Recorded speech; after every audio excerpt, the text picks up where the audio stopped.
सुप्रभात प्यारे बच्चों।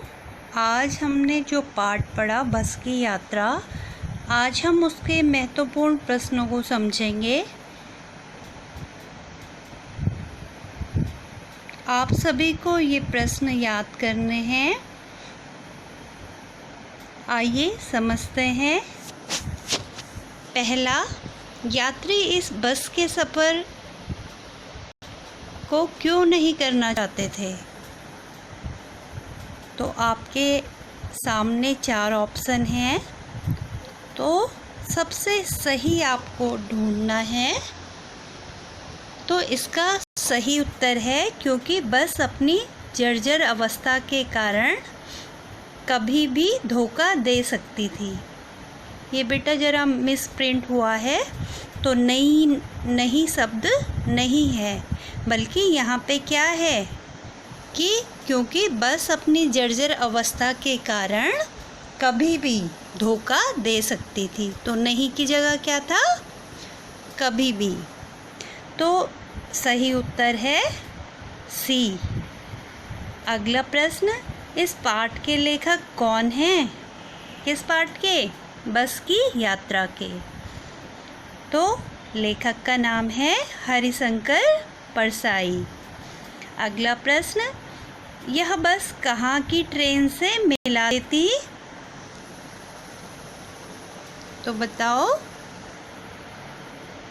पन्ना की। अगला प्रश्न, उत्सर्ग शब्द कैसा है? तत्सम है, तद्भव है, देशज है, विदेशी है?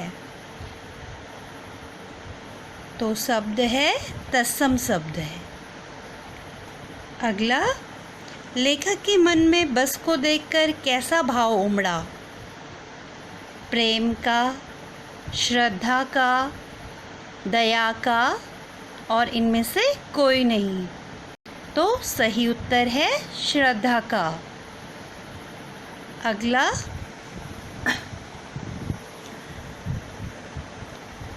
गद्यांश के हिसाब से पूछा गया है कि आपने गद्य खंड को पढ़ना है और बताना है कि उपर्युक्त गद्यांश के पाठ का नाम और लेखक का नाम।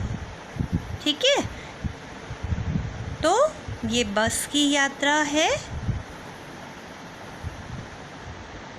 पाठ का नाम है बस की यात्रा और लेखक है हरिशंकर परसाई। फर्स्ट क्लास शब्द निम्नलिखित में से किस प्रकार का शब्द है? आगत है, तत्सम है, देशज है या तद्भव है? तो बेटा ये आगत शब्द है। अगला, लेखक हरे भरे पेड़ों को क्या समझता था? जीवनदाता, मित्र, शत्रु, शुभचिंतक? तो बेटा पाठ के हिसाब से इसका सही उत्तर है शत्रु। तो आपने पाठ पढ़ा और पाठ में हमने समझा कि लेखक हरे भरे पेड़ों को क्यों शत्रु समझता था, क्योंकि लेखक को डर था कि किसी भी पेड़ के कारण या किसी भी पेड़ के टकरा जाने से जो बस है वो दुर्घटनाग्रस्त हो सकती है। इसलिए उस समय लेखक को हरे भरे पेड़ भी शत्रु नज़र आ रहे थे। तो सही उत्तर है शत्रु। अगला प्रश्न, इस पाठ में गांधी जी ने किस आंदोलन का उल्लेख किया है या किस आंदोलन का उल्लेख है?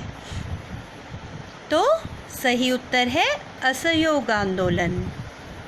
अगला प्रश्न, उस बस में कंपनी के कौन सवार थे? बताइए। हाँ, हिस्सेदार। तो सही उत्तर है डी, हिस्सेदार। अगला प्रश्न, उस बस में कंपनी के कौन सवार थे? ये हो चुका है। अगला प्रश्न, समझदार आदमी, ये जो आपको दिखाई दे रहा है समझदार आदमी, इसमें आपने बताना है कि रेखांकित शब्द क्या है? संज्ञा है, सर्वनाम है, क्रिया है या विशेषण है? तो बताओ बच्चों। हाँ, विशेषण है, क्योंकि ये आदमी की विशेषता बता रहा है, यानी जो आदमी है वो कैसा है? समझदार। तो यहाँ पे क्या है? विशेषण। अगला प्रश्न, पन्ना से सतना के लिए बस कितनी देर बाद मिलती है? तो सही उत्तर है 1 घंटे बाद।